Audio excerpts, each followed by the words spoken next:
बिस्मिल्लाहिर्रहमानिर्रहीम। आज हम जो पढ़ने वाले हैं अहबाब, वो है उलूम कुरान। और कुरान के उलूम में से एक इल्म यह है कि हमें ये पता लग जाए कि मक्की सूरतें भी होती हैं और मदनी सूरतें भी होती हैं। तो हर सूरत के नाम के साथ लिखा होता है कि ये मक्की है और ये मदनी है। अब क्या होता है कि मक्की सूरतें कौन सी सूरतें कहलाती हैं और मदनी सूरतें कौन सी सूरतें कहलाती हैं, पहला सवाल ये है। दूसरा सवाल हमारा ये है कि इनकी खसूसियात कौन कौन सी हैं, यानी कि मक्की सूरतें कैसी होती हैं और मदनी सूरतें कैसी होती हैं। तीसरा सवाल यह है कि इसकी पहचान क्या है, पता कैसे लगेगा हमें कि ये सूरत मक्की है या मदनी है। और आखिर में हम ये देखेंगे कि इनकी जो है वो फायदे क्या है, ये चीज़ समझने के बाद हमें क्या फायदा हासिल होगा, तो वो भी हम देख लेते हैं। ठीक है, ये तीन चार सवालात हैं, इसका जवाब हम तलाश करते हैं। इससे पहले ये देखें कि हम जो है ये मदनी सूरतें कितनी हैं और मक्की सूरतें कैसी हैं। ये बड़ा अच्छा लिखा है कि मक्की और मदनी सूरतों की तादाद याद रखने का आसान तरीका, फेसबुक से सीखिए। सूरह अल बकरा की क्या है, 286 आयात है। सूरह बकरा की। अच्छा, मक्की सूरतें मालूम करने का तरीका क्या है। अगर नंबर 2 को अलग कर दें तो बाकी कितने बचेंगे, 86। ठीक है, तो 86 यानी 86 जो है ना, तो ये मक्की सूरतों की तादाद है। और मदनी सूरतें मालूम करने का तरीका क्या है कि आप ना 6 को हटा दें तो बाकी कितनी बच जाएंगी, 28। तो ये मदनी सूरतें हैं। समझ आ गई आपको।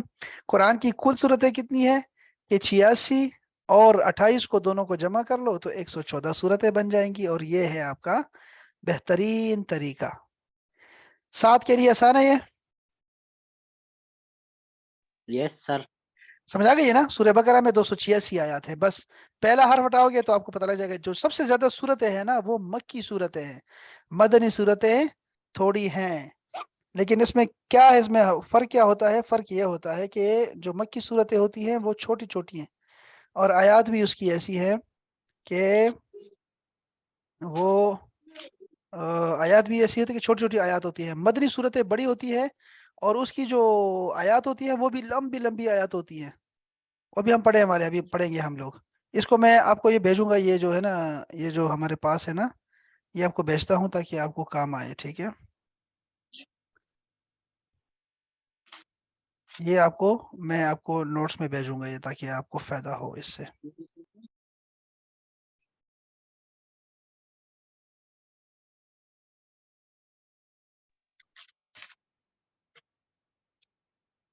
अच्छा जी, ये तो हो गया पहली बात। अब दूसरी बात आते हैं कि मक्की और मदनी शनाख्त के क्या मयार हैं। देखिए, उलमाए कराम तीन राय देते हैं।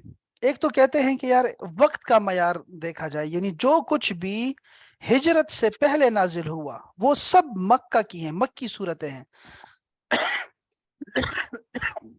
चाहे वो रसूलुल्लाह सल्लल्लाहु अलैहि वसल्लम मक्का में हो या मक्का के अतराफ में फिर रहे हो, मक्का से बाहर, लेकिन हिजरत का वाकया नहीं पेश आया ना, तो ये जो है मक्की सूरतें होंगी सारी की सारी। ठीक है, और जो कुछ हिजरत के बाद नाजिल हुआ वो मदनी सूरतें हैं सारी की सारी, चाहे वो मदीना से बाहर क्यों ना नाजिल हुई हो, चाहे वो बाद में मक्का में आके भी हुई नाजिल हुई हो, उसको भी हम मदनी आयतें कहे करेंगे। ठीक है, मुबारक तो हज करने भी आते ना, उम्र करने भी आया और उसके बाद है सुलह हुदैबिया करने भी निकले थे, तो आप चाहे बाहर ही क्यों ना हो वो मदनी ही कहलाएंगे। ये राय सबसे राजिह राय है। ठीक है, याद रखें कि जो हिजरत से पहले नाजिल हुआ वो मक्की और जो हिजरत के बाद नाजिल हुआ वो मदनी। बस इतनी सी बात। दूसरा भी एक मयार है, उलमा कराम ने तय किया है, वो कहते हैं कि मकाम को का मयार रखा जाए, यानी जो कुछ भी मक्का में नाजिल हुआ वो मक्की होगा और जो कुछ मदीना में नाजिल हुआ वो मदनी होगा। बात समझ रहे हैं आप। जो अगरचे हिजरत हो चुकी हो या ना हो चुकी हो, इससे फर्क नहीं पड़ता। जो कुछ मक्का के नवाही इलाकों में नाजिल हुआ वो भी मक्की और जो मदीना के नवाही इलाकों में नाजिल हुआ वो भी मदनी। बस ये है दूसरा मयार। तीसरा मयार देखे, कहते हैं कि वो सब कुछ जिसका खिताब मक्का वालों से हो वो मक्की है और जो खिताब अहले मदीना से हो वो मदनी है। ये खिताब क्या होता है, इसकी पहचान ये है कि जहां इबारत आए ना आयत के शुरू में, या अय्युहन्नास, تو یہ سمجھ جائیں کہ یہ مکہ والوں کو خطاب ہے، اور جہاں عبارت آ جائے یا ایھا الذین آمنو تو یہ مدینہ والوں سے خطاب ہوگا۔ یہ 3 معیار ہیں، اس میں بہترین معیار وہ یہی ہے جو زیادہ تر لوگوں نے اپنایا ہوا ہے، وہ اوپر والا ہے کہ جو ہجرت سے پہلے نازل ہوا وہ مکی، اور جو بعد میں نازل ہوا وہ مدنی۔ یہ ساری بات میں کیوں بتا رہا ہوں آپ کو، اس سے فائدہ ہوگا آپ کو، تفسیر میں فائدہ ہوتا ہے، بعد میں آ کے نا آپ کو بعد میں جا کے اگلے سٹیج پہ اس کی ضرورت پڑتی ہے اس بحث کی۔ تو یہ بحث ختم ہو گئی، ٹھیک ہے جی، 7 کو سمجھ آ گئی؟ بس یہ بات آپ نے یاد رکھنی ہے، 7 آپ کے اسکول میں بھی آئے گا، یس کالج میں سر. بار بار آیا کرے گا کہ مکہ میں ہو تو مکہ سے ہجرت سے پہلے ہو تو مکی، اور ہجرت کے بعد ہو تو مدنی، بس یہ آپ نے یاد رکھنا ہے، یہ قول بہترین قول ہے، سب کے ہاں منظور ہے یہ۔ اچھا، مکی اور مدنی نام رکھنے کا اصول کیا ہے؟ دیکھو بھائی، غالب آیات، غالب آیات یعنی اکثریت آیات کی جو ہے نا، اگر وہ مکی ہو تو اس صورت کو ہم، پوری صورت کو ہم مکی کہیں گے، اور جو صورت میں مدنی جو ہے وہ آیات زیادہ ہونا تو وہ ہم پوری صورت ہی مدنی کہلائے گی، اگرچہ اس میں کچھ آیات جو ہے وہ چینج بھی ہو جائے ایک دوسرے میں، لیکن نہیں، ہم غالب آیات کو دیکھیں گے اور پھر وہ نام رکھ دیں گے۔ دوسرا اصول نے یہ رکھا ہے کہ ایسا کر لے، جو صورتوں کے شروع کی آیات ہے نا، اگر وہ مکہ میں مکی ہے تو ساری صورت ہی مکی ہے، اور اگر شروع کی آیات مدنی ہے تو ساری صورت ہی مدنی ہے۔ یہ اصل میں ہوتا یہ ہے کہ بعد میں نا 1-2 آیات جو ہے نا وہ باہر بھی نازل ہوئی ہیں، مکہ میں نازل ہوئی ہے ہجرت کے بعد بھی، تو اس کو ہم کیا کریں گے؟ تو انہوں نے یہ اصول اپنا لیا ہے کہ پوری صورت کو ہم اس کے نام کر دیں گے جن کے شروع کے جو ہے نا آیات جو ہیں وہ مکی ہو یا مدنی ہو، وہ ہم پوری صورت کو ایسا کہا کریں گے، ہے نا؟ یہ سمجھ آئی، اس بات کی سمجھ آئی؟ یس سر. ہاں، یہ اصول اپنایا ہے۔ اچھا، مکی صورت کی خصوصیات، یہ سب سے بہترین چیز یہ ہے، ذرا اس کو سنیے گا۔ کہتے ہیں کہ آیات سجدہ وہ جس بھی صورت میں آئی ہے نا وہ مکی صورت ہے، سجدہ جس صورت میں سجدہ ہے نا وہ ساری مکی صورتیں ہیں۔ یہ بس آسان کام ہو گیا۔ جس صورت میں لفظ کلا آیا ہوا ہے نا، کلا سوف تعلمون، بہت سنا ہوگا آپ نے، الہاکم التکاثر میں بھی ہے، وہ ساری صورتیں جو ہیں وہ مکی صورت ہیں۔ یہ دوسری پہچان ہے مکی صورتوں کی۔ تیسری پہچان، جن صورتوں کے آغاز میں حروف مقطعات جیسے الف لام میم، الف لام را، اس طرح کی حروف مقطعات آئے ہوئے ہیں وہ سب کے سب مکی ہیں۔ اچھا، مکی صورتیں چھوٹی ہوتی ہیں، انا اعطیناک الکوثر، اس طرح کی، والضحی واللیل اذا سجا، اس طرح کی نا، آپ سمجھ جائیں کہ یار آیتیں چھوٹی ہیں، صورتیں چھوٹی ہیں تو وہ مکی ہوں گی، یہ آپ نے یاد رکھنا ہے، ٹھیک ہے؟ مکی آیات کی تاکید زیادہ تر توحید، یکتا پرستی اور معاشرے کے بت پرستی اور شرک سے پاک کرنے جیسے موضوعات ہیں، یعنی عقیدے کو زیر بحث لایا گیا ہے، یاد رہے گا، مکی آیات میں عقیدے کو زیر بحث لایا گیا ہے، چونکہ وہاں سارے مشرکین تھے تو 13 سال یہی ہوتا رہا ہے، ٹھیک ہے؟ عقیدے پہ زور دیا گیا، اچھا آخرت پہ زور دیا گیا بہت زیادہ، ٹھیک ہے؟ ان آیات میں کم ہی کوئی قانون سازی ہے یا کوئی شرعی احکام وغیرہ نازل ہوئے ہیں، ٹھیک ہے؟ مکی صورتوں میں احکامات آپ کو نہیں ملیں گے۔ اچھا، ان آیات میں انبیاء کے حالات زندگی اور ان کے قصے واقعات موجود ہیں۔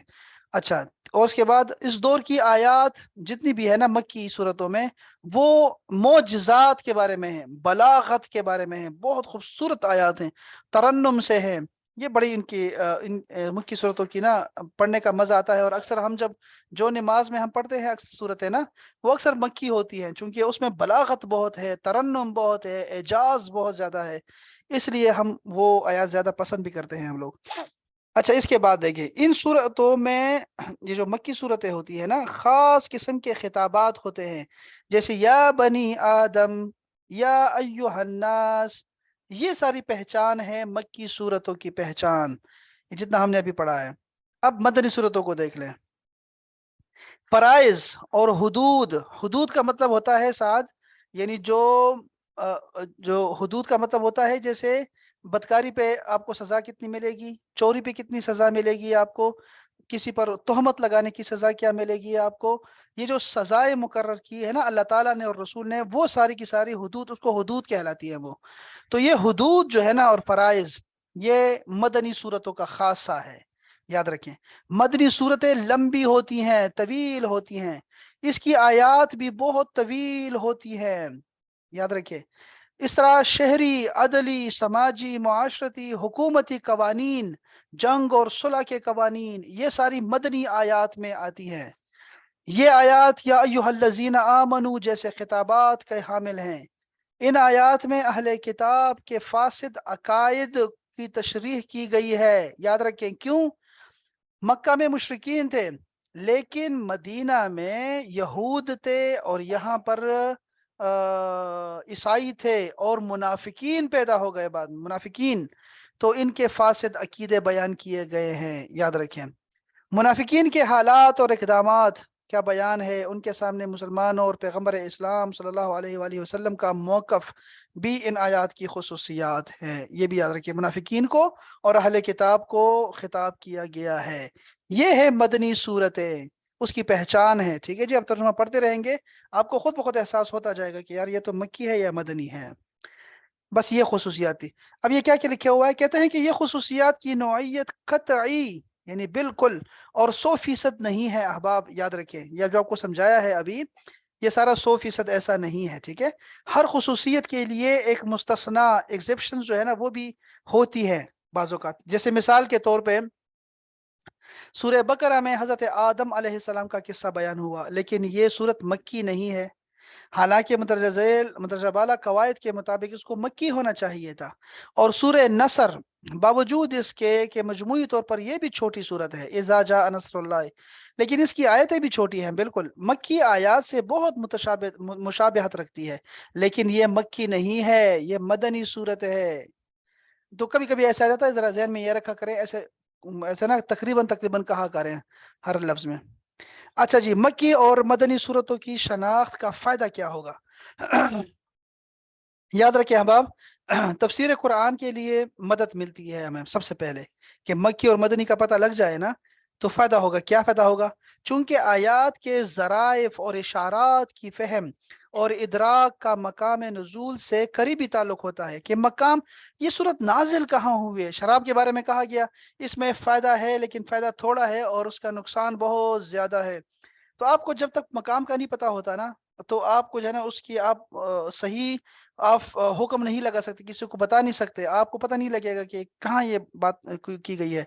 जब कहा गया नमाज के लिए आओ, तो क्या करो कि नमाज के लिए आया करो, तो नशे की हालत में ना आया करो। इस तरह की बहुत सारी अहकाम आपको जब मिलते हैं ना, उसके लिए तफसीर के लिए ज़रूरी होता है कि पता लग जाए कि ये सूरत जो है कहाँ नाजिल हुई थी और किस ज़माने में नाजिल हुई है। क्यों? इसके बाद वाली बात ज़रूरी है कि नासिख और मनसूख की शनाख्त हो जाती है। इससे हमें यह पता लग जाता है कि पहली कौन सी आयत उतरी है और उसके बाद कौन सी आयत उतरी है। लाजमी बात है, जो बाद में आयत उतरी है ना, वो हमें चाहिए। इसलिए नासिख और मनसूख का इल्म हर आलिम के लिए ज़रूरी होता है, मुफस्सिर के लिए ज़रूरी होता है। और ये बड़ा हसास किस्म का मसला है, वरना बहुत सारी जो आयत होती है मनसूख हो जाती है, उसका हुक्म ख़त्म हो जाता है, और अभी भी लोग बयान कर रहे होते हैं, उसी से इस्तेदलाल कर रहे होते हैं, तो फिर वो बड़ा ख़तरनाक मामला बन जाता है। तो हमें नासिख और मनसूख में शनाख्त में फ़ायदा होता है। दूसरा क्या है कि तशरीह और कानून साजी का इर्तिकाई सफ़र की शनाख्त हो जाती है। जैसे मैंने शराब की मिसाल दी कि शराब को 3 हुक्मों में नाजिल किया गया। पहले कहा गया इसका नुकसान बहुत ज़्यादा है, फिर दूसरे में कहा गया कि नमाज के लिए आया करो तो नशे की हालत में ना आया करो, फिर तीसरे में कहा गया कि ये शैतानी अमल है और ये से दिमाग मौफ हो जाता है और इंसान जो है वो ओल फोल बकने लग जाता है और अमल करने लग जाता है। तो आखिर में तो हमें फ़ायदा ये मिलता है कि हमें ये पता लग जाता है कि ये आयत कब नाजिल हुई और कहाँ नाजिल हुई, तो तब हमें फ़ायदा होता है। जिहाद का भी यही कानून है, जिहाद मदीना में आके हुई है, फिर इस तरह रमज़ान का भी है, नमाज है, ज़कात है, ये हज उम्रा है, ये सारे हमें इसी तरह मिलते हैं अहकाम। हमें तभी पता लग चलता है कि यार ये मक्की दौर है, ये मदनी दौर है, दोनों को साथ लेके चलते हैं। आपके इंसान के अंदर भी ऐसे होता है। अब आप ये फिर ज़रा लंबा हो जाएगा। अच्छा, नुज़ूल कुरान की कैफियत से आगाही, असबाब नुज़ूल की शनाख्त हो जाती है। असबाब नुज़ूल, कि पता लग जाए कि ये आयत क्यों उतारी गई थी, क्या हुआ था। जब हम कहते हैं ना क्या हुआ था, तो फिर हमें पता लग जाता है यार ये हमें पता होगा कि कहाँ उतारी गई, किसके बारे में उतारी गई। इसके लिए ज़रूरी है कि हमें पता हो कि ये मदनी सूरत है और ये मक्की सूरत है। हमें पता होता है इससे, फिर ये उलमा कराम ने सारा कुछ लिखा हुआ है, हम सिर्फ समझ रहे हैं यहाँ पे। आखिरी बात क्या है, ये देखो, ये भी है कि सीरत नबवी से मुतल्लिक जो इख्तिलाफात है ना, اس کا خاتمہ ہو جاتا ہے. ہمیں رسول اللہ صلی اللہ علیہ وسلم کی جو زندگی ہے وہ ہمیں درجہ بدرجہ معلوم ہوتی ہوتی ہوتی ہمیں پتہ ہوتا ہے. تو پھر ہم اسی طرح ہم پھر کوئی غلط بات کر دیتا ہے تو ہم فوراً اس کو جو ہے نا اس کا جواب دے سکتے ہیں اگر ہمیں پتہ ہو کہ آیات کہاں کہاں نازل ہوئی ہے اور کب نازل ہوئی ہے. اور اس کے علاوہ بھی کچھ لکھا ہوا ہے کہ اگر غیر ضروری بنیادی ایک غیر بنیادی مگر ضروری بحث ہے. کہتے ہیں کہ ان آیات کی شناخت سے ہوگا جو مکہ میں نازل ہوئی ہے لیکن ان میں مندرجہ احکام مدینہ میں نافذ العمل ہیں. کہتے ہیں کہ بعض ایسی چیزیں ہیں جو مکہ میں اس کا نزول ہوا ہے لیکن وہ مدینہ میں آ کے اس پہ امپلیمنٹیشن شروع ہو گئی تھی. اور بعض مدنی ہیں لیکن مکہ میں پہلے سے شروع تھی وہ. تو ہمیں یہ چیزیں پتہ لگ جاتی ہیں مکی اور مدنی صورتوں کے تعین سے. اسی طرح ہمیں یہ بھی پتہ لگ جاتا ہے کہ یہ آیت سفر میں نازل ہوئی اور یہ حضر میں یعنی کہ جب آپ آرام فرما رہتے تھے مدینہ میں یا مکہ میں. اسی طرح ہمیں یہ پتہ لگ جاتا ہے کہ سردیوں میں کون سی آیات اتری ہے اور گرمیوں میں کون سی آیات اتری ہیں, راتوں کو کون سی آیات اتری ہے اور دنوں میں کون سی آیات اتری ہیں. اسی طرح ہمیں جو شباہت والی آیات ہیں مدنی اور مکی اس کا بھی پتہ لگ جاتا ہے ہمیں. تو یہ بہت سارے فوائد ہیں, یہ سارے آپ کو بتا دیے ہیں اور یہ بہت سارے فوائد جو ہیں علماء کے لیے بہت ضروری ہوتے ہیں. تو یہ ہے جی احباب مکی اور مدنی صورتیں. کچھ اور ہے تو وہ بھی بتا دوں آپ کو, کچھ ہے تو بتاؤ. ہاں یہ بس اور کچھ نہیں ہے, ویسے یہ بہت سارے مضامین لکھے گئے ہیں اس پہ, آپ اس سے فائدہ ضرور اٹھائیں. ٹھیک ہے, بہت ساری چیزیں ہیں اور یہ میں آپ کو بھیج دیتا ہوں, یہ جو میں نے بنایا ہوا ہے نا نوٹس لکھے ہیں وہ بھی آپ کو بھیج دیتا ہوں. انشاءاللہ آپ کو اس سے بہت سارا فائدہ ہوگا. مکی اور مدنی صورتیں, اس کی پہچان بہت ضروری ہے.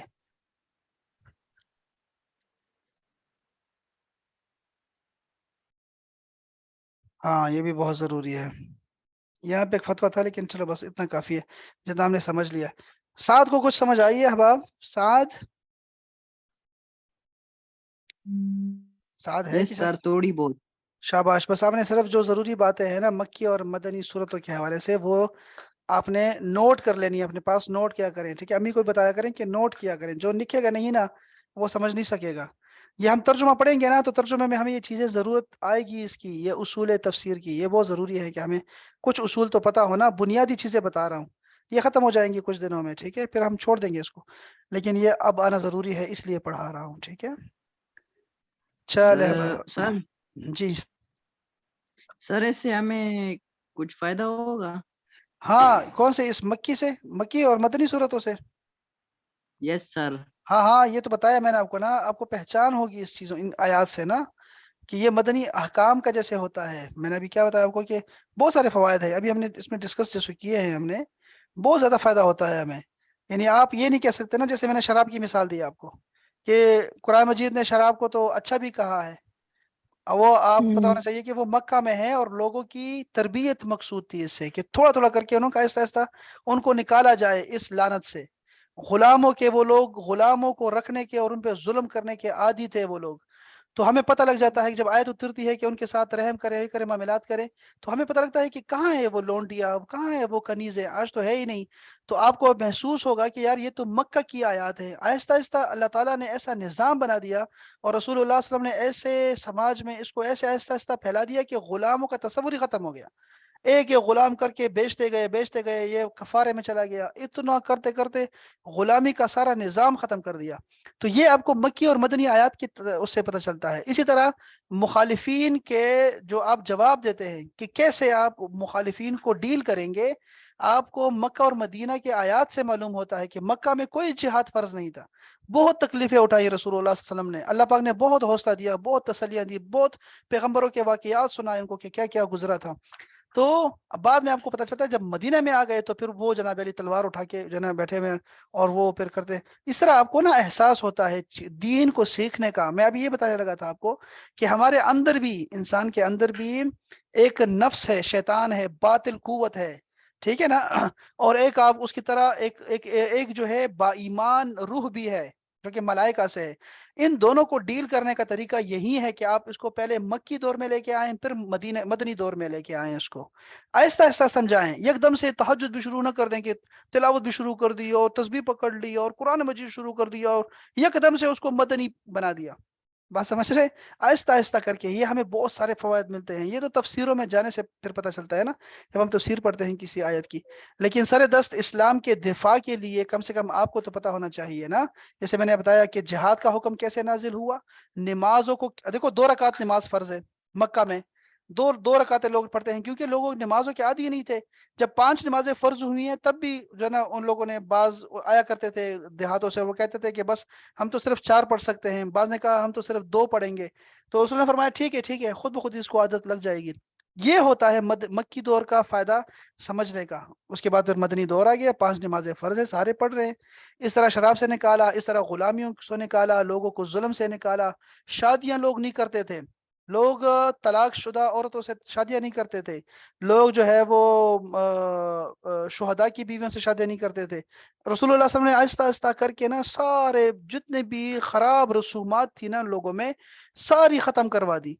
तो आपको ये कैसे पता लगेगा? आपको कैसे पता लगेगा? 1400 साल के बाद हमें इन्हीं से पता चलता है कि जब हम पढ़ते हैं ना, मक्की सूरतें पढ़ते हैं और मदनी सूरतें पढ़ते हैं, तो हमें इंसान को खुद समझ आना शुरू हो जाती है कि मैंने बातिल को कैसे डील करना है, चाहे वो मुआशरा हो या चाहे वो आलम कुफर हो या चाहे हमारे अंदर का इंसान हो और नफ्स हो, कि आहिस्ता आहिस्ता आहिस्ता उसको मुसलमान करना है, फिर उसके साथ जिहाद भी करना है। ठीक है ना? ये सारी चीजें हमें बहुत सारे फवायद मिलते हैं, थोड़े नहीं है। बहरहाल अभी आप छोटे भी हो ना, ये भी, इसको भी जरा ज़हन में रखो कि आप जितना आपको कहा है ना, आप उसको ऐसे ही लिखा करो जैसे नोट्स लिखते हैं ना, और याद करना शुरू कर देते हैं। जैसे ही बढ़ते जाएंगे आपको खुद ब खुद इसका एहसास होगा, यार ये तो बहुत ही ज़रूरी बहस है जो मुझे पढ़नी चाहिए थी। हम तो सिर्फ ये जो अभी मैं दे रहा हूँ आपको ना, ये सिर्फ एक स्टेप है, बस सिर्फ एक स्टेप होगा। इन 3 महीनों में इंशाल्लाह जो आपको मिलेगा वो सिर्फ एक स्टेप है। आपकी पूरी ज़िंदगी कुरान के साथ गुजरेगी इंशाल्लाह। तो आपका दर्जे इसी तरह बढ़ेंगे ना आहिस्ता आहिस्ता।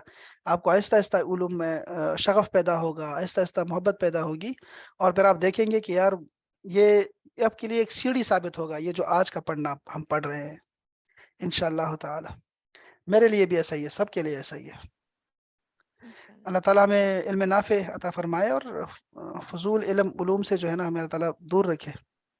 सलामत रहे अहबाब, अपना ख्याल रखिए। इंशाअल्लाह फिर आपसे 2 दिन के बाद ही मुलाकात होगी इंशाअल्लाह। अपना ख्याल रखिए। अस्सलामु अलैकुम व अच्छा, रहमतुल्लाह। वालेकुम अस्सलाम व रहमतुल्लाह। वालेकुम अस्सलाम व रहमतुल्लाह।